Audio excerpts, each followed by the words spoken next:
Humans make rules to create the illusion of control.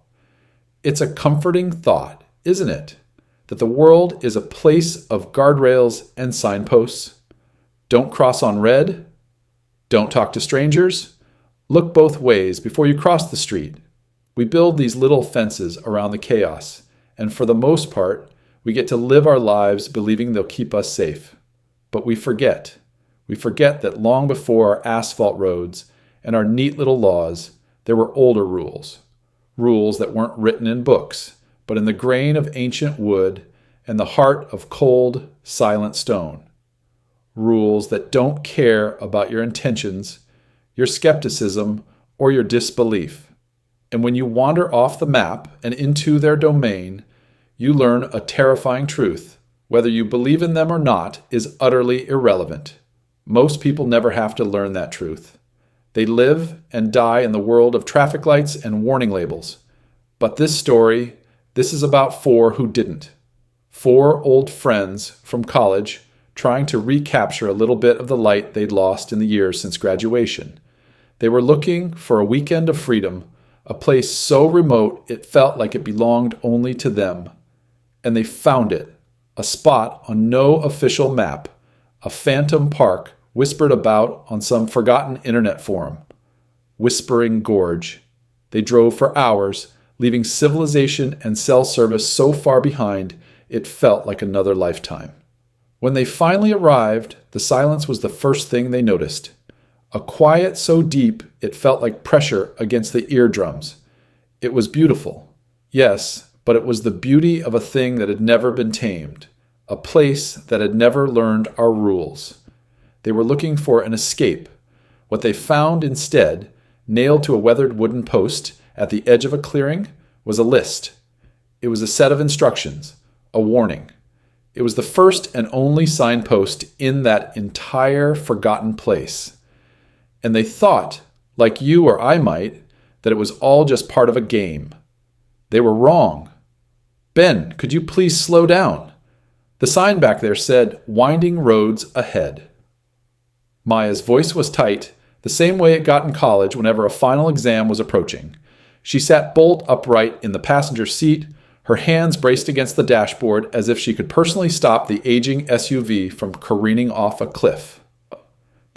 From the driver's seat, Ben just laughed. It was a loud, booming sound that was too big for the inside of the car. "Relax, May. It's a reunion, not a funeral procession. Live a little." He gave the gas pedal a little tap, and the engine whined in protest as they took a sharp curve. "Besides," he added, a familiar teasing glint in his eyes as he glanced at her, "you brought enough first aid supplies to handle a plane crash. We'll be fine." In the back, Chloe didn't seem to notice the exchange at all. She was completely absorbed, her sketchbook open on her lap, the charcoal pencil in her hand dancing across the page. Her eyes were fixed on the blur of pine and shadow rushing past her window, her expression one of deep concentration, trying to capture the soul of the woods before it vanished.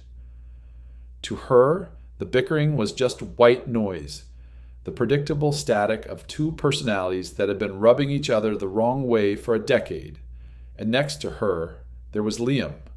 He was staring out the window too, but he wasn't seeing the scenery. His gaze was unfocused, his reflection a pale, ghost-like mask against the glass. He hadn't said more than 20 words in the last 2 hours. The breakup had hit him hard, and this trip was supposed to be his escape, a forced reset. But so far, he just seemed to be carrying his silence with him, a heavy piece of luggage no one else could see. The paved road ended abruptly, giving way to a gravel track that rattled their bones. Maya's knuckles were white on the dashboard. "Ben," she started. I see it," he said, finally slowing down. The phone mounted near the radio, which had been their digital lifeline, flickered once, and then displayed the dreaded words, "No service." The world outside the windows grew denser, the trees older and taller, their branches knitting together overhead and casting the road into a permanent twilight. The air itself seemed to change, growing still and heavy. After another 10 minutes of crawling along a path that was more dirt than gravel, they saw it. It wasn't a grand entrance with a carved wooden sign and a smiling park ranger. It was just a break in the trees, a gap in the endless wall of green and brown. A single, faded wooden plank was nailed to a tree, the words "Whispering Gorge" barely visible, nearly swallowed by moss and time. There was no gate, no welcome center, just a dirt road that disappeared into the shadows. Ben stopped the car, and for a moment all four of them just stared. The engine idled, the only sound in a world that felt like it was holding its breath. This was it. The place off the map. A place that felt like it hadn't seen a human soul in 100 years. With a final crunching turn of the wheel, Ben guided the SUV off the known world and into the woods. The silence that followed the engine's death was absolute. It wasn't just quiet, it was a physical presence pressing in on them. As they stepped out of the SUV, the air was cool and smelled of damp earth, pine needles, and something else. Something ancient, like a deep, dark cellar. The trees were titans, their canopy a dense, tangled roof that swallowed the sky, leaving the forest floor in a state of perpetual dusk. "Well," Ben said, breaking the quiet with a clap of his hands, "this is rustic." He grinned, but the sound seemed to die a few feet from his mouth, absorbed by the oppressive stillness. It was Maya who saw it first. "Guys, look." She was pointing toward a clearing just beyond the path, where the campground proper was supposed to begin.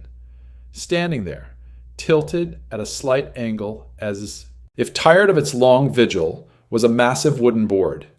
It was made of a single dark slab of wood, and it was old, so old that parts of it were furry with a deep green moss. The letters hadn't been painted on. They'd been carved, deep and uneven, by a hand that was clearly in a hurry, or perhaps terrified. They gathered around it, an unspoken apprehension settling over the group. Liam ran a hand over the rough wood, feeling the sharp edges of the carved letters. It didn't feel like a welcome. It felt like a warning. Maya pulled out her phone and, after a moment of fumbling, read the rules aloud, her voice growing smaller and more uncertain with each line. Rule 1. Do not leave leftover food out. The forest will take it as an invitation. Ben snorted. An invitation for raccoons, maybe? Rule 2, Maya continued, ignoring him. If you hear whistling, whistle the exact same melody back. Do not improvise. Okay, that's just weird, Liam murmured, more to himself than anyone else. Rule 3, never draw a likeness of the weeping stone. Chloe's head tilted, her artist's curiosity overriding any sense of fear. The weeping stone, she repeated softly. I wonder what that looks like. She instinctively touched the sketchbook tucked into the side pocket of her backpack. Rule 4. Maya's voice was barely a whisper now. If you see someone who looks exactly like you from a distance, turn and walk the other way. A cold shiver traced its way down Liam's spine. And Rule 5. After sunset, do not call each other by your real names. For a long moment, nobody spoke. The woods seemed to lean in, listening.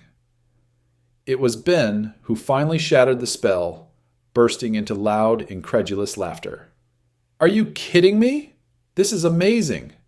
It's a game, some local Hicks idea of a practical joke for us city folk. This is going to be fun.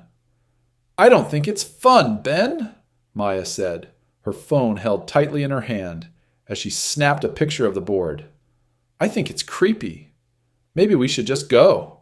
Find another park. And miss out on this? No way, Ben declared, shouldering his pack. This is exactly what we came for. An adventure. Something real. He started walking down the path into the campground, his laughter echoing unnaturally in the heavy air. Come on, you guys.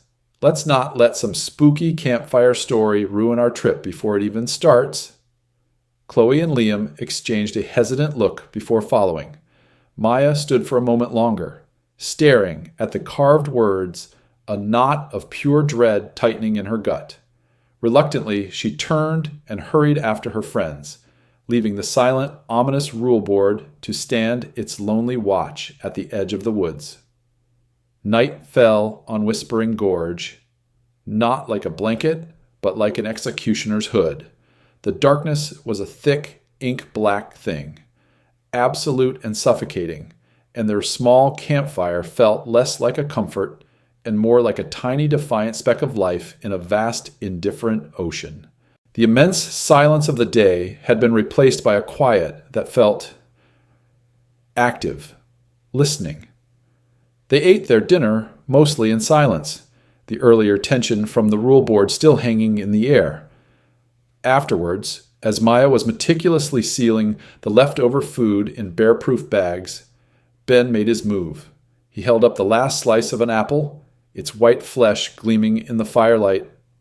"And now," he announced to the darkness, a theatrical flourish in his voice, "a small offering to the mighty gods of the woods. May they find our tribute acceptable." "Ben, don't," Maya snapped, her voice sharp. "That's not funny. Just pack it up."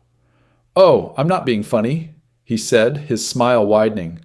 "I'm being scientific.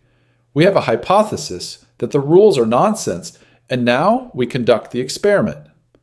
He looked at Liam and Chloe for support, but found none. Chloe was nervously tracing patterns on her knee, and Liam was staring intently into the consuming darkness just beyond the fire's reach, his expression grim. "It's just one apple slice, May," Ben said, his voice softening into a placating purr. "What's the worst that can happen?" Before she could answer, he walked to the edge of the firelight, his form momentarily silhouetted against the great dark wall of the forest.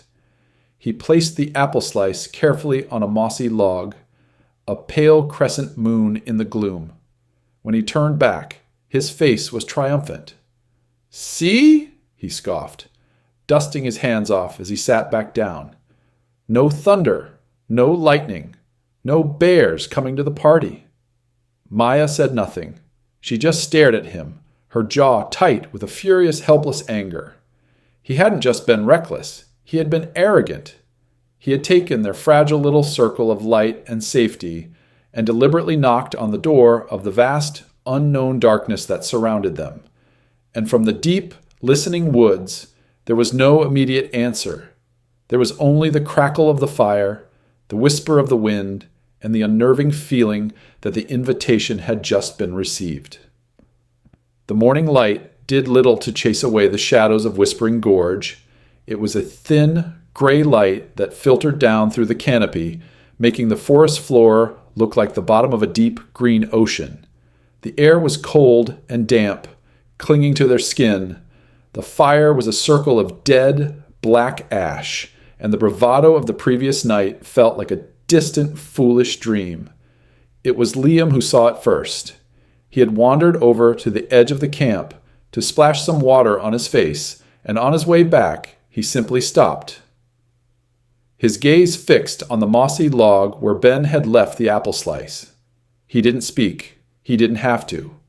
The others saw the look on his face and followed his line of sight. The apple slice was gone. In its place, arranged with a chilling, geometric precision, was a perfect, small circle of smooth black pebbles. The stones were so uniform in size and color they couldn't possibly have come from the surrounding ground. And in the exact center of the circle, placed as if it were a jewel on display, was a single tooth. It was long, bone white, and curved to a needle-sharp point, clearly belonging to some kind of predator. Ben's face went pale, the blood draining from it so fast he looked ill. For a moment, his smug certainty was completely gone, replaced by a raw, naked fear. But then, as if by sheer force of will, he reassembled his mask of skepticism. "Okay, very funny," he said, his voice a little too loud. a little too forced. Some psycho camper is messing with us, hiding in the bushes, waiting for us to go to sleep. Footprints, Ben. Maya's voice was flat and dead, devoid of her usual frantic energy. She was beyond panic now, entering a state of cold dread. Where are the footprints? The ground here is soft. Look, she was right. The damp earth all around the log was pristine, untouched.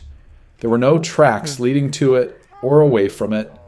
Whatever had taken the apple and left this calling card had done so without leaving a single trace. Chloe knelt, her artist's curiosity warring with her rising terror. She reached out a trembling finger, not quite daring to touch the tooth. "It's a gift," she whispered, her voice full of a strange awe. "An exchange." Ben just shook his head, refusing to believe it, but the evidence was right there, a neat, impossible little altar of pebbles and bone. The invitation hadn't just been received, it had been formally and terrifyingly accepted. The sight of the tooth, white and sharp in its perfect circle of black stones, broke the fragile truce of the morning. The shock curdled into fear, and the fear quickly boiled over into anger. "That's it. We're leaving," Maya announced, her voice trembling but firm. She started grabbing stray cups and plates from around the dead fire, her movements jerky and efficient. "Right now, I don't care if it was a person or whatever. It's not safe here. We pack up and we go." Ben, who had been staring at the tooth with a strange, haunted look in his eyes, snapped back to life. His fear, cornered and wounded, lashed out as aggression. "Leave? Are you serious? And let some weirdo in a rubber mask win?" He scoffed, though the bravado in his voice was thin and brittle. "No way. They're just trying to scare us off. If we run, they get exactly what they want." "I don't care what they want, Ben." Maya spun around to face him, her eyes blazing. "You did this. You and your stupid, arrogant experiment. This is the invitation you were talking about, right? Are you happy now?" "It's just a prank, Maya," he shot back, his face flushed with a mixture of anger and shame. "We're not going to let some local yokel with a bag of pebbles and a dead raccoon's tooth ruin our one vacation in 3 years." How's yours? The argument escalated, their voices sharp and ugly in the sacred quiet of the woods. Chloe, looking pale and distressed, finally stepped between them. "Guys, stop!" she pleaded, her voice soft but insistent. "Fighting isn't going to help anything. It's probably just making things worse." Liam, who had been standing silently by a tree, finally spoke. "She's right," he said, his voice raspy. The shouting was grating on his already frayed nerves. Yelling won't fix it. "So what do you suggest we do, Liam?" Ben challenged. "Sing a kumbaya until the psycho goes home?" "No," Chloe said, looking around at the oppressive wall of trees. "Let's just get away from the campsite for a bit. The sun's up. It feels safer in the light. Let's take a short hike just to clear our heads. Then we can come back and decide what to do." It was a flawed compromise, a way to delay the inevitable decision, but it was enough to stop the fighting. Maya, frustrated but outvoted, gave a sharp, reluctant nod. Ben agreed with a smug shrug, seeing it as a small victory. They grabbed their day packs and water bottles, a tense and unhappy silence settling over them once more as they stepped onto the trail, leaving the sinister little offering to wait for them back at camp. They thought they were walking away from the problem, but they were only walking deeper into its embrace. The hike did nothing to clear the air. They walked in single file, wrapped in a tense, simmering silence that was heavier than the humid air of the forest. Ben forged ahead, his shoulders hunched with defensiveness. Maya followed a good 10 feet behind, her arms crossed tightly, radiating anger. Liam and Chloe walked in the middle, the unwilling buffers in a war of nerves. The woods watched their silent procession, the ancient trees standing like grim, patient jurors. It was Chloe who saw it, her artist's eye, catching a flash of unnatural color through the dense green and brown. "Hey, wait," she said. Her voice hushed. "Over there." She pushed through a thicket of ferns, and the others followed. What they found was a small, hidden clearing, and in it, the ghost of another campsite. A nylon tent, once bright blue, now sagged in on itself, covered in a slick, dark coat of mildew and grime. A small camp stove lay on its side, rusted through. It looked as though the occupants had simply vanished mid-activity, leaving everything behind in a desperate hurry.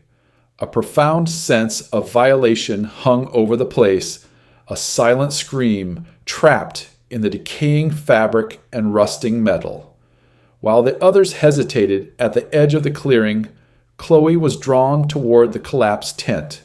She knelt and peered through a rip in the material. Inside, among the mold and dead leaves, was a small leather-bound journal. With a stick, she carefully fished it out.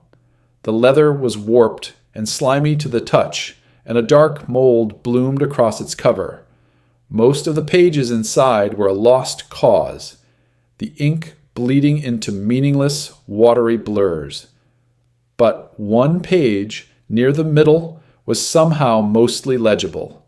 Her breath caught in her throat. "Oh my God," she whispered. The others crowded around. On the page, written in a shaky, frantic hand, was the same list of rules they had seen on the signpost. It was proof. This wasn't a new prank, it was an old warning, but it was the note scrawled in the margin that made their blood run cold. Next to rule number 2, if you hear whistling, whistle the exact same melody back, were 3 hastily written words, the pen having dug so deep it nearly tore through the page. It said, "It learns fast." The walk back to their campsite was a silent, hurried affair. The discovery in the abandoned tent had stripped away the last vestiges of their denial. Ben's forced skepticism, Maya's anxious planning, Chloe's artistic detachment, Liam's quiet grief, all of it felt like flimsy armor against the cold, hard reality of the journal's frantic warning. The woods were no longer just a place of unsettling coincidences. They were a place with a history of swallowing people whole. The prank was over.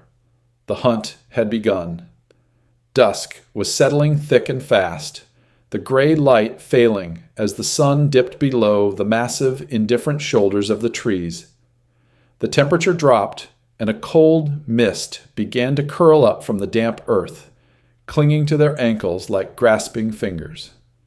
Every rustle of leaves, every snap of a twig under their boots sent a fresh jolt of adrenaline through their veins. They moved closer together now, a tight, frightened herd, their eyes darting into the deepening shadows that bled out from between the ancient tree trunks. They were just 100 yards from their own clearing when the sound came. It wasn't a bird, it wasn't the wind, it was a whistle, impossibly clear and pure, echoing from deep within the forest. The melody was beautiful, a complex, haunting series of notes that rose and fell with the grace of a classical nocturne. But it was an alien kind of beauty. There was no breath in it, no human warmth. It was too perfect, too precise, like music played by a machine made of ice and glass. It was the sound of something pretending to be beautiful, and that made it utterly, bone-chillingly terrifying. They all froze mid-step. Liam dropped his water bottle, the plastic thud sounding like a gunshot in the sudden ringing silence that followed the melody's end. Ben's face was a mask of stark terror, his earlier bravado completely sandblasted away. Chloe's eyes were wide, staring into the trees as if she could see the sound itself. For a heartbeat, they were all just statues in the growing gloom, united in a singular, paralyzing fear. It was Maya who finally broke the spell, her own rule-bound terror forcing her into action. Rule 2, she breathed, her voice a ragged whisper. We have to whistle it back. Maya, no, Ben hissed, but his protest was weak, defeated. The journal said it learns fast, she insisted, her gaze locked on the darkness where the sound had originated. We have to do it right. She lifted her chin, her lips trembling, her mouth bone dry. She took a shaky breath, trying to recall the intricate, inhuman melody. The first note that came out was a pathetic, airy squeak. She squeezed her eyes shut, concentrating, her entire being focused on that one desperate task. Then she tried again, a shaky, trembling, all too human version of the alien tune stumbled from her lips, a fragile thread of sound against the immense, predatory silence of the gorge. She finished, her breath catching in a sob. The sound of her whistling hung in the cold, misty air for a moment and then faded, and the four of them stood there, trembling in the twilight, waiting for the forest to reply. The moment Maya's last pathetic note died, the world went silent. It wasn't the natural quiet of the deep woods they had first noticed. This was something else entirely. This was a thick, manufactured silence, as if a giant, invisible hand had descended over the gorge and smothered every last sound, the chirping of the crickets, the faint rustle of leaves in the canopy, the sound of their own breathing. It all vanished, swallowed by a profound and absolute void. They were trapped in a vacuum, four statues holding their breath in the graying twilight, their hearts hammering against their ribs in a frantic, silent rhythm. Every nerve in their bodies screamed that this was wrong, that nature was not supposed to sound like this. It was the silence of a predator holding its breath just before the pounce. The wait was an eternity, stretching for 5 seconds, then 10. Maya's eyes were screwed shut, tears leaking from the corners. She was certain she had failed. Her trembling, imperfect rendition had been an insult, a mistake, and whatever was out there was now preparing their punishment. Ben stood rigid, his hands clenched into white-knuckled fists, his gaze darting wildly into the impassive trees. And then the whistle sounded again. It came from a new direction now, off to their left, much closer than before. But it wasn't the original, ethereal melody. It was Maya's. The sound that echoed through the trees was a perfect, note-for-note, breath-for-breath mimicry of her own terrified attempt. It captured every flaw, the initial, airy squeak, the slight waver on the third note, the breathless gasp at the end. It was a flawless recording of her failure, a clinical, detached echo of her fear. The sheer impossibility of it was a physical blow. A bird could not do that. A human could not do that. It was a direct, intelligent, and deeply personal reply. It was a message, delivered with chilling precision, that said so much more than just, "I hear you." It said, "I hear your fear. I can taste it. I can replicate it perfectly. You are transparent to me." The journal's warning flashed in their minds, no longer a frantic scrawl, but a screaming neon truth. It learns fast. The feeling that settled over them was no longer just fear. It was the cold, primal certainty of being hunted. They were no longer four friends on a camping trip. They were mice in a maze, and the owner of the maze was now amusing itself by tapping on the glass, showing them just how little control they truly had. No one spoke. There was nothing to say. With a shared, unspoken understanding, they turned and scrambled back toward the flickering light of their campsite, a place that no longer felt like a shelter, but like the center of a tightening snare. Sleep had not come. The night had been a long, agonizing vigil. Spent huddled around a fire, they kept blazing high, listening to a silence that felt heavy with unspoken threats. Every snap of a twig, every hoot of a distant owl had sent fresh waves of terror through them. In the thin, gray light of morning, they decided they had to move. Staying at the campsite felt like waiting in a trap. Their hike was no longer for pleasure or exploration. It was a skittish, desperate attempt to outrun the feeling of being watched. Inevitably, they took a wrong turn. In their fearful haste, they strayed from the barely marked trail and onto a fainter path, one that felt older, less traveled. The path led them into a cathedral-like grove, where the ancient pines grew so close together that they blocked out the sky. The ground was a soft, springy carpet of moss and fallen needles, and the air was still and cold. And in the center of the grove, there was the stone. It was immense, a single dark monolith of volcanic rock jutting from the earth like the tooth of some long-dead god.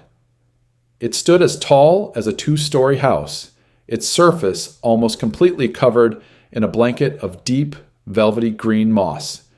It was a place of immense power and age. They all felt it instantly. But it was the water that gave it its name. From 100 tiny fissures in the rock, clear, cold water trickled down its face in constant, glistening streams. It wasn't a spring, and it hadn't rained. The stone was simply perpetually weeping. The only sound in the grove was the soft, rhythmic plink, plink, plink of the droplets landing on the mossy ground below, a sound of eternal, unending sorrow. "The weeping stone," Maya breathed, her voice filled with a new, sharper fear. "The rule." Ben, for once, had nothing sarcastic to say. He just stared, his face pale. This was a forbidden place, the centerpiece of the forest's dark game. But Chloe was mesmerized. While the others saw a monument of dread, she saw a thing of profound, terrible beauty. The artist in her, the part that was always searching for the soul of a place, was completely captivated. The fear was there, yes, but it was secondary to the sheer, magnetic awe she felt. The stone was alive with sadness, and she felt an overwhelming, irrational urge to capture it, to understand it. Almost without thinking, her hand went to the sketchbook at her side. "We need to go," Maya whispered, her voice tight with panic. She was tugging on Ben's arm, trying to pull him away from the mesmerizing monolith. "Ben, now! The rule said—" "I know what the damn rule said," he hissed back. Though he couldn't tear his eyes away from the weeping stone, he was trying to find a rational explanation, some trick of geology or light, but his mind was coming up empty. "It's just a rock. It's just water." But it wasn't just a rock, and Chloe knew it. While Maya and Ben were locked in their whispered argument, Chloe was lost in a different kind of struggle. The artist's urge, that deep and primal need to capture a moment of profound, terrible beauty, was screaming at her, drowning out the rational voice of fear. The warning on the sign felt distant and unimportant compared to the raw, ancient sorrow that radiated from the stone in front of her. She felt that if she could just draw it, she could understand it. Her movements were deft and secret. Her hand slid to her backpack, fingers closing around the familiar shape of her sketchbook. She pulled it out, keeping it low, shielded from the others by her body. She told herself it would just be a quick sketch, just a few lines to capture its shape. No one would even know. It was a secret between her and the stone. She opened the book to a fresh page. Her fingers, trembling slightly, found a stick of charcoal. She took a breath, looked up at the weeping face of the monolith, and pressed the tip to the paper. The moment the charcoal made its first dark scratch, the forest answered. A low, guttural growl rumbled through the clearing, a sound that seemed to come not from the throat of an animal, but from the very heart of the stone itself, the sound of granite grinding against granite deep within the earth. The ground beneath their feet trembled, a short, violent shudder that made them stagger, and the tears of the stone turned to blood. For 3 horrifying seconds, the clear water running down the mossy face turned a thick, viscous crimson. It stained the ancient green moss a sickening dark brown before running clear again, as if nothing had happened. The artist's trance was shattered. A choked gasp escaped Chloe's lips. She slammed the sketchbook shut with a loud clap that echoed in the sudden silence, as if trying to trap the horrifying image within its pages. The charcoal pencil dropped from her numb fingers and rolled into the moss, forgotten. The 4 of them stood frozen, staring at the stone, the silent proof of their transgression weeping clear, innocent tears once more. There was no thought of following a trail now. The terror that had bloomed in the grove by the weeping stone was a living thing, and it drove them blindly through the woods. They ran, stumbling over roots and crashing through low-hanging branches, their only instinct to put as much distance as possible between themselves and the place where they had seen the earth tremble and the water run like blood. The silent, watchful forest had finally shown its teeth, and their only response was a primal, mindless flight. They were gasping for breath, their lungs burning, when they came to a shallow, fast-running creek that blocked their path. It was Liam, his eyes wide and constantly scanning, who saw it first. On the opposite bank, standing partially obscured by a stand of pale birch trees, was a figure. It was a man, dressed in a faded blue hoodie and cargo shorts, wearing a worn Red Sox cap. He was just standing there, his hands in his pockets, watching them. It was Ben. Liam's mind stuttered to a halt, trying to process the impossible sight. It wasn't someone who looked like Ben. It was Ben, down to the scuff mark on his left hiking boot. But the real Ben was right behind him, bent over with his hands on his knees, panting and sweating, his face a mask of fear. The copy across the creek didn't move. It didn't wave or shout. It just stood there, its posture a perfect imitation of Ben's usual casual slouch. But there was something terribly wrong with its stillness, its utter lack of purpose. Its face, even from a distance, looked smooth and blank, like a mannequin's, the expression a painted-on suggestion of calm. It was a perfect vessel, with nothing inside. The words of the 4th rule slammed into Liam's mind, not as a memory, but as a blaring, life-saving alarm. If you see someone who looks exactly like you from a distance, turn and walk the other way. He didn't scream. He didn't point. His fear bypassed his brain and went straight to his muscles.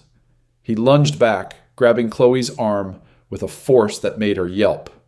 He shoved Ben hard away from the creek. "Don't look," he hissed, his voice a low, urgent command that cut through their panicked breathing. "Don't look at it. Go this way. Now!" His terror was so absolute, so potent, that it shocked the others out of their own. They didn't question him.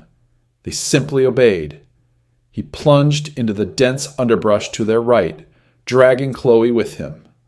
For a heart-stopping second, Ben hesitated, about to turn his head. "Ben, go!" Liam screamed, and this time Ben listened. They crashed blindly through the woods, away from the creek, away from the silent waiting copy. They were no longer just running from a place.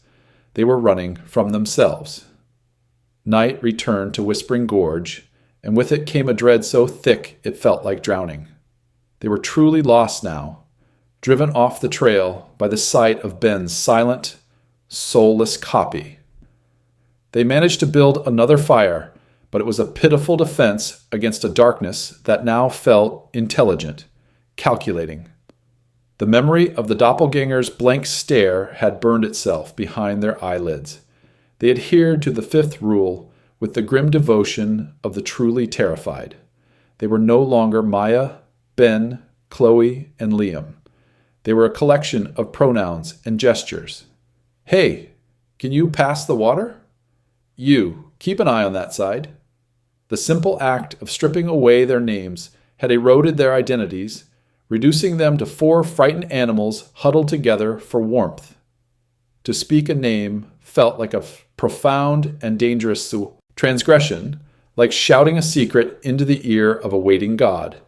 They were anonymous, and in that anonymity, they prayed there was some small measure of safety. The forest, for its part, was silent. After the horror at the creek, there had been no whistles, no strange manifestations. The quiet was a form of torture, stretching their nerves to the breaking point. Every flicker of a shadow, every pop from the fire was a potential attack. The attack, when it came, was simple.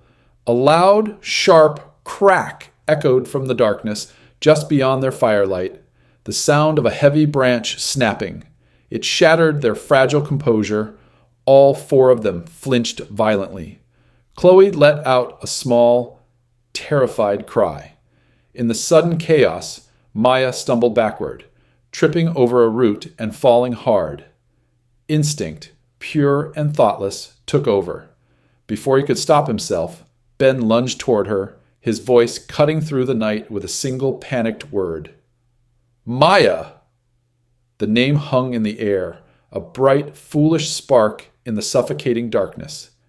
The moment it left his lips, Ben's face contorted in horror. He clamped a hand over his own mouth, but it was too late. The secret was out. For a long, terrible second, there was only silence. And then the forest answered. From the deep, impenetrable blackness surrounding them, a voice echoed back. It was Ben's voice, a perfect, disembodied playback, devoid of his panic, full of a cold, clear curiosity. Maya! It didn't come from one direction, but from all around them at once, as if the trees themselves were speaking. It was a clinical, perfect mimicry. The sound of a predator tasting a new word, learning a new name. They stared at each other in abject horror, the truth settling upon them like a shroud. The rule had been a shield, a cloak of anonymity, and Ben had just torn it away. They were no longer just four nameless figures in the woods. One of them had been identified. The forest now had a name to call in the dark. They retreated into the tent, a flimsy nylon dome against a universe of listening darkness. The fire still burned outside, but it felt 1,000 miles away. Inside, the air was cold and stale with the scent of their shared terror. They huddled together under the weak, flickering glow of a battery-powered lantern. Not for warmth, but as if their combined presence could form a shield. Ben was curled into a ball, his face buried in his hands, muttering apologies that no one had the energy to acknowledge. The echo of his own voice calling Maya's name seemed to be permanently etched into the silence. It was Chloe who finally moved. Her face was pale and drawn in the ghostly lantern light. With trembling fingers, she reached for her backpack and pulled out the sketchbook. It felt heavier now, charged with a malevolent energy. "What are you doing?" Liam whispered, his voice hoarse. "I have to look," she said, her own voice a fragile thread. "At the stone." The drawing, the sound of the thick paper pages turning, was unnaturally loud in the suffocating quiet. She found the page. The image of the weeping stone was just as she had left it, a frantic scrawl of charcoal born from a moment of terrible artistic compulsion. But it was no longer alone on the page. Next to the stone there were 4 figures. They were crude, simple stick figures, drawn with a thin, scratchy line that looked less like charcoal and more like something sharp. A piece of bone, perhaps, had been dragged across the paper. They hadn't been there before. She was certain of it. 3 of the figures stood huddled together. The 4th stood a little apart from the rest, and scratched over that 4th figure was a single violent X, a mark of deletion, a mark of death. Chloe let out a strangled sob and shoved the book into the center of the small circle they formed. They all stared at the horrifying addition, the crossed-out figure, Ben's figure. The truth descended upon them then, a final, crushing weight. Liam was the one who gave it a voice, his words barely audible, but heavy with a terrible newfound clarity. "They aren't safety warnings," he whispered, his eyes fixed on the drawing. "They're not rules to help you survive." He looked up, his gaze meeting Maya's, then Chloe's. "This is a game. The rules aren't for us. They're for it. They're how it plays." Liam's words, "It's a game," hung in the suffocating air of the tent, a new and terrible lens through which to view their nightmare. Maya and Chloe stared at him, their faces illuminated by the flickering lantern, waiting for him to continue. Ben, who had been a shuddering ball of misery, slowly lifted his head, his eyes wide with a desperate need to understand. Liam's gaze was distant, as if he were looking at the pieces of a puzzle that had finally, horribly clicked into place. His voice, when he spoke again, was unnervingly calm, the voice of a man who has stared into the abyss and seen it stare back. "It's not a ghost," he said, shaking his head slowly. "It's not haunted. Ghosts are echoes of people. They're tied to an emotion, a place. This is different. This is the place itself." He looked from face to face, trying to make them understand. "The whole park. It's alive. It's an organism, a predatory ecosystem. And we're just something new that's wandered into its web." He pointed a trembling finger at the sketchbook, at the crossed-out stick figure. "We thought the rules were warnings, a guide to stay safe. They're not. They're the terms and conditions of the hunt. It's how this place, how it plays with its food. It's setting up the board, and we're the pieces." The terrible logic of it all poured out of him then, a cold, clear stream of horror. "The whistle," he said, his eyes finding Chloe's. "It's not just one creature. It's a pack. The journal was right. It learns fast because there are more of them. The whistle is how they talk, how they coordinate, how they flush out their prey." He turned to Maya. "The copies, the doppelgangers, they're lures. They're a tactic to create panic, to isolate us, to make us break ranks and run off alone where they can pick us off." Finally, his gaze settled on Ben, and his voice dropped to a near whisper, full of a chilling finality. "And the names? Rule 5 wasn't to protect us from being overheard. It was to keep us anonymous. We were just cattle. But you, Ben, you gave it a target." He paused, letting the weight of the words sink in. "You told it which one of us to hunt first." The truth, stark and all-compassing, filled the small tent, leaving no room for hope. They weren't just lost. They were being actively, intelligently, and systematically dismantled by a place that saw their fear as a sport. The minutes inside the tent stretched into an eternity. They were no longer just hiding from a monster. They were hiding from a concept, a set of rules in a game they couldn't comprehend.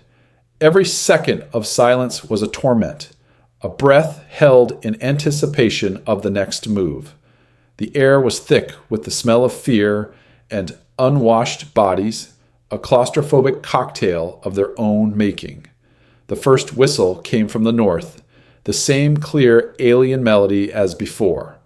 Before it had even finished, another one answered from the east, a perfect echo, then another from the south, and a fourth from the west, until the night was filled with a disorienting, overlapping chorus of the same beautiful, terrible tune. It was the pack call Liam had theorized, a web of sound being woven around their tiny, fragile camp. The forest was no longer just watching. It was communicating, coordinating. It was Maya, unable to bear the suspense, who finally crawled to the tent's small, triangular opening and peered out. Her breath hitched in her throat, a choked, rattling sound. The fire was still burning, a desperate island of orange in the vast black ocean of the night.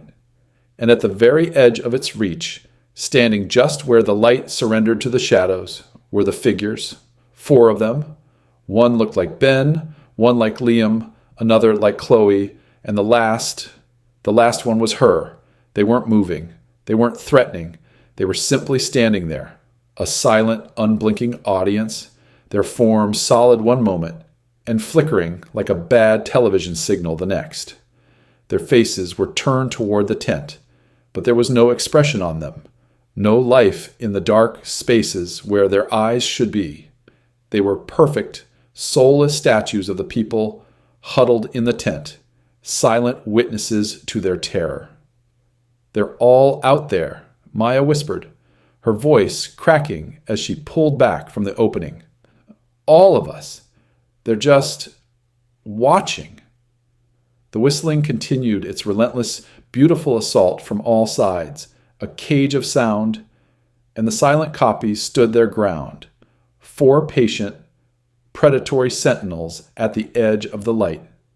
This wasn't a random haunting anymore. This was a tactic. This was a siege, and they were trapped in the middle, waiting for the hunter to reveal its next terrible rule. The siege was relentless. The chorus of whistles rose and fell, a symphony of unseen predators, while the silent, soulless copies of themselves held their patient, unnerving vigil. Inside the tent, the 4 of them were prisoners, the thin nylon walls offering no real protection against a horror that could mimic their voices and wear their faces. But for Ben, the terror was becoming physical. A deep, unnatural cold had begun to seep into his bones, a chilling ache that had nothing to do with the night air. It felt like the warmth was being leached out of him, his energy draining away as if he were a battery being slowly depleted. He was the one who had been named. He had been marked. And now he felt the mark tightening around him. In a desperate search for an answer, a loophole, anything, he remembered the photo. "Your phone," he rasped, his voice thin and weak. "Maya, your phone." Confused, she handed it to him. He fumbled with the screen, his fingers feeling clumsy and numb, and pulled up the picture of the rule board. His eyes scanned the familiar, terrifying lines, searching for some clue he'd missed. 1, 2, 3, 4, 5. He stopped. His breath hitched. There was a 6th rule. It hadn't been there when she took the picture. He was sure of it. But it was there now, glowing on the screen, a new line of text at the bottom of the list. The carving was different from the others, deeper, more jagged and frantic, as if it had been gouged into the wood, not by a knife, but by a claw. It read, 6. The forest always reclaims what it has given. The words made no sense for a moment, just another piece of cryptic woodland nonsense. But then a cold wave of understanding washed over him, so powerful it felt like drowning. His hand, almost of its own accord, went to the pocket of his jeans. His fingers closed around the smooth, sharp object he'd put there after their discovery that morning. The tooth. It hadn't been a warning. It hadn't been a threat. It had been a gift, a token, an exchange for the apple he had left. And now, the entity that had given it was here to collect. The forest always reclaims what it has given. He let out a choked, guttural sound, dropping the phone onto the tent floor. The others stared at him, at the abject, soul-shattering terror on his face. He finally understood his role in the game. He wasn't just a player anymore. He was the price. The argument died, leaving behind an ugly, suffocating silence. There were no more plans, no more desperate hopes. There was only the cold, unbearable truth of their situation, sitting in the center of the tent like a corpse. Ben lay shivering, his eyes wide open, watching the three people who had been his closest friends for a decade. He saw the debate raging in their faces, the war between loyalty and the primal, selfish need to survive. He saw Maya's desperate denial, Liam's frozen horror, and Chloe's tear-streaked collapse. And in that terrible moment, he knew they would never be able to make the choice. They would just sit there until the forest took them all. A strange, horrifying clarity washed over him. He was the one who had mocked the rules. He was the one who had extended the invitation. He was the one who had been marked. The sickness was a cold fire in his veins, and he knew, with a certainty that went beyond logic, that this was the only way it would end. The choice wasn't theirs to make. It was his. It wasn't bravery. It was a final, desperate act of a terrified man running out of options. It was a flight from the slow, cold death creeping into his veins, and a flight from the unbearable pity and fear in his friend's eyes. He struggled to his feet, his movements clumsy and weak. The others looked up, too shocked to speak. He looked at them, one last time, his face a mess of terror and regret. "Sorry," he whispered, the single word a brittle, broken thing. Before they could react, he lunged for the tent's zipper. The sound was like a scream of tearing fabric in the dead quiet. He threw the flap open and plunged out into the waiting darkness. They heard him crashing through the underbrush, his footsteps frantic and uneven. They heard him sob, a sound of pure animal terror. And then they heard the scream. It was a single high-pitched shriek of absolute agony, a sound that was not meant to be heard by human ears. It was cut off as suddenly as it began, swallowed by the immense, indifferent silence. For a long, terrible moment, there was nothing. Then the whistle came. It was a single melody, played with the same beautiful, alien clarity as before. But this time, it wasn't a question or a call. It was a declaration. It was pure, unadulterated triumph. It was the sound of a successful hunt, the song of a predator enjoying its kill. Inside the tent, something broke. The fragile, invisible threads that had held them together for 10 years. The shared laughter, the history, the love, all of it snapped in that one terrible moment. Ben's sacrifice hadn't saved their friendship. It had only exposed the ugly truth of what they were willing to consider. They were no longer a group. They were just the survivors, and they would never be able to look at each other again without hearing that final, victorious song. And then there was silence. The triumphant whistle faded into the ancient, deep quiet of the woods, and it did not return. The oppressive, active silence from before was gone, replaced by something much worse, a hollow, empty stillness. It was the silence of a concluded transaction, the silence of a predator, its hunger sated, now resting. The game was over. The price had been paid. After what felt like an hour, the tent zipper rasped open. It was Liam who emerged first, his movements stiff and robotic. He looked like an old man, his shoulders stooped, his face a blank mask of shock. Chloe and Maya followed, drawn from the claustrophobic nylon tomb into the cold, clean air of the night. They didn't speak. Words felt like a blasphemy now, a foolish human noise in a place of such primal finality. They huddled together by the fire, which had burned down to a bed of glowing orange embers.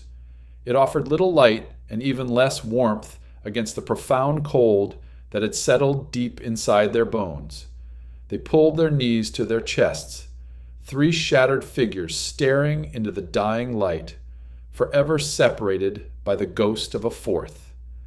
There were no more plans, no more arguments, no more desperate hopes. There was only the shared, unspoken horror of what had happened. They had listened as their friend was taken.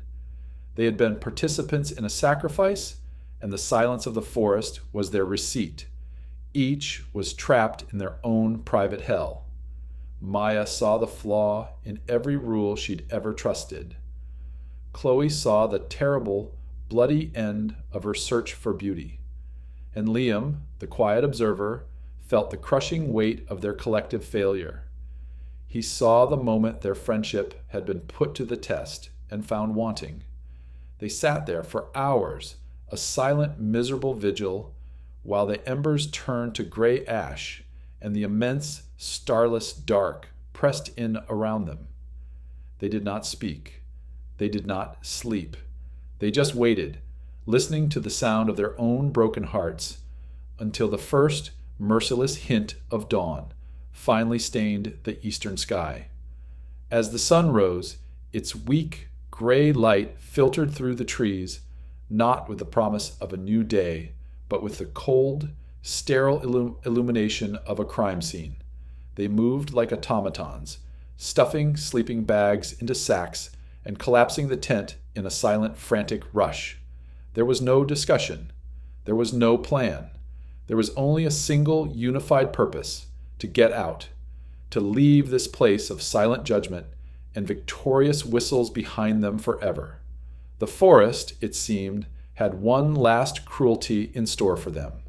The only clear path leading out, the one that felt open and safe, led them directly back to the grove of the Weeping Stone. It was a final, mandatory visit, a last look at the place where their fate had been sealed. They stopped at the edge of the clearing, hesitant to step into the sacred, terrible space. The stone stood as it had before, immense and silent. The water running down its face was clear again, glistening in the morning light. But the moss, where the blood-red tears had run, was now a dark, bruised-looking stain, a permanent scar on the ancient stone's face. And at its base, right where she had dropped it, lay Chloe's sketchbook. It was open, the pages ruffled by a faint breeze, as if it had been deliberately left on display for them. Cautiously, Chloe stepped forward and looked down. The drawing had changed again. The 4 stick figures were gone, the 3 huddled together, the 1 crossed out, all of them had vanished, as if erased by an unseen hand. In their place, drawn in the center of the page, right next to the stone, was a single new figure.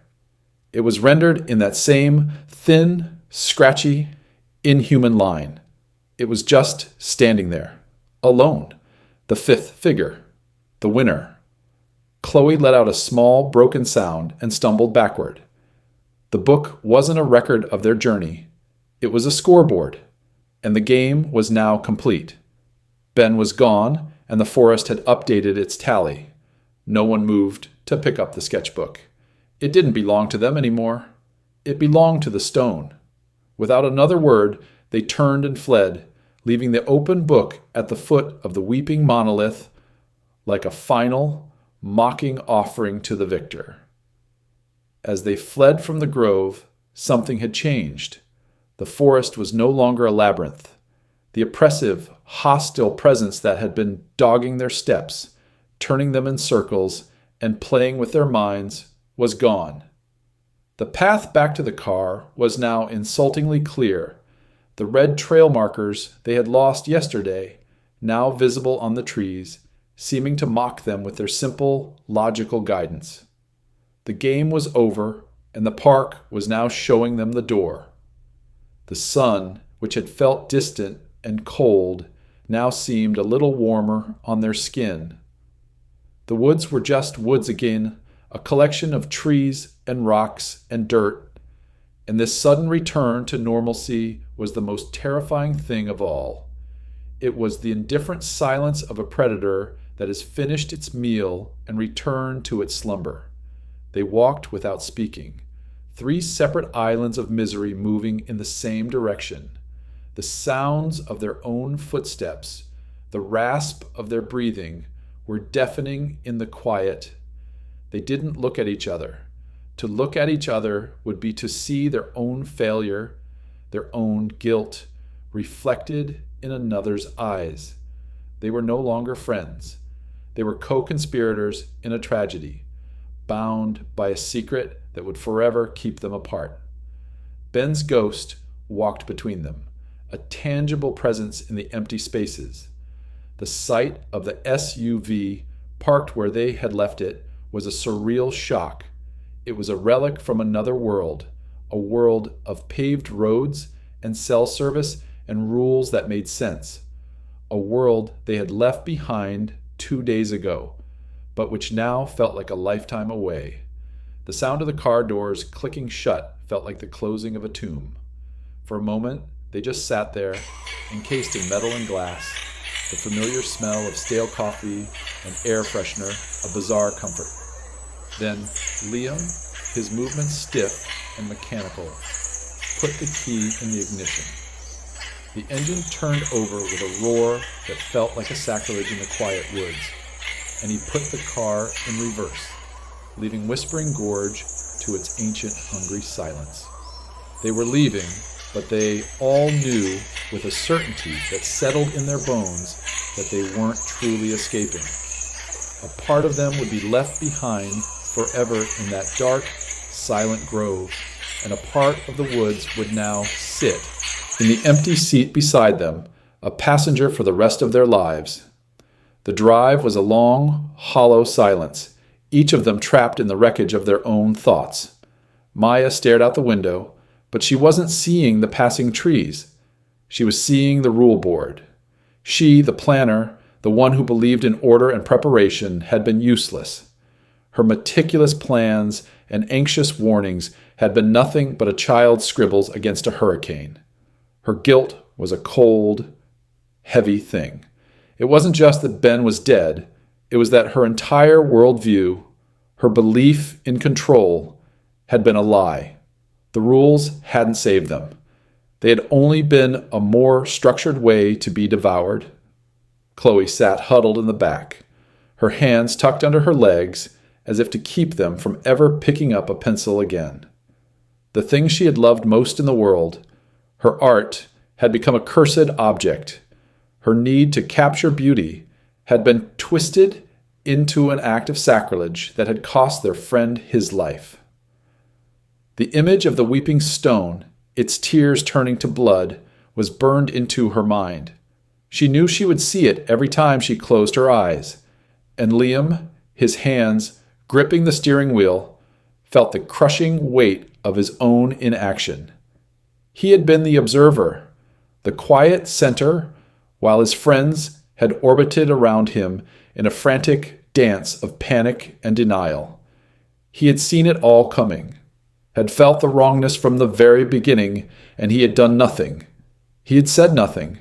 He had come to the woods to escape the pain of a broken heart, only to watch as his entire world of friendship was broken in front of him, and he had simply stood by and let it happen. The car sped down the highway, carrying 3 survivors back to a world that would no longer make sense. The entity in Whispering Gorge had only taken 1 life, but it had killed something far deeper. The friendship that had brought them there in the first place. The silence in the car was its final, most enduring trophy. Weeks passed. The world tried to convince Maya that Whispering Gorge had never happened. The city was loud and alive, a constant symphony of traffic, sirens, and the muffled sounds of neighbors living their lives through thin apartment walls. It was a world of concrete and electricity, a world that left no room for impossible forests or things that hunted in the dark. Maya clung to this normalcy with a desperate, ferocious grip. She worked longer hours. She cleaned her small apartment until it was sterile, every object in its proper place, every surface gleaming. She was rebuilding the fences of order and control around herself, trying to prove that the world still made sense. She hadn't spoken to Liam or Chloe since the day they had returned. There had been no tearful phone calls, no attempts to make sense of the unspeakable. What was there to say? Their shared silence was a testament to the chasm that had opened between them, a silent acknowledgement that the friendship was another body they had left behind in those woods. Some nights, she could almost convince herself it had been a shared psychosis, a terrible, collective nightmare brought on by stress and isolation. They were just four grieving friends who had gotten lost and let their imaginations run wild. It was a comforting lie, a story she told herself as she lay awake at night, listening to the familiar, senseless rules of the city, trying to forget the ones that had been written in wood and stone. But the lie was thin, and it always tore apart the moment she closed her eyes. Then, one rainy Tuesday afternoon, the package arrived. It was a small, unassuming cardboard box, left by the mailman outside her apartment door. It was damp from the rain, and her name and address were written on it in a strange, spidery, almost scratchy script. There was no return address. She carried it inside, her heart thudding with a slow, heavy rhythm she hadn't felt since the drive home. She told herself it was from one of the others, an apology, an explanation, a peace offering. She slid a kitchen knife under the packing tape, the sound unnaturally loud in her quiet apartment. Inside, there was no bubble wrap or tissue paper. The object rested on a bed of dried, fragrant pine needles and dark, crumbly moss. It was a small, flat piece of wood, looking as if it had been peeled directly from the bark of an ancient tree. The carving was rough, jagged. The letters looked as though they had been gouged into the surface with a shard of rock. It was a new rule. The final rule? It said 7. Never tell anyone about this place. The piece of wood slipped from her nerveless fingers and clattered onto the floor.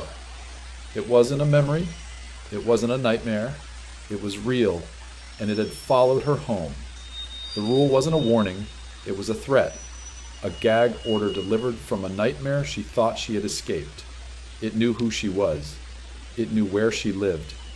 And in that moment of stark, paralyzing terror, she heard it. The sound was impossible. A beautiful, terrible lie in the middle of a Tuesday afternoon. It cut through the distant wail of a police siren and the drumming of the rain against her window.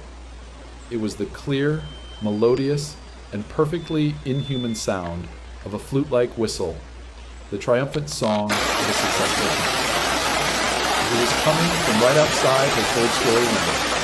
Maya stood frozen in the middle of her clean, orderly living room, a prisoner once more. She had escaped the forest, but she now understood that the forest was not a place. It was a set of rules, and the game was not over.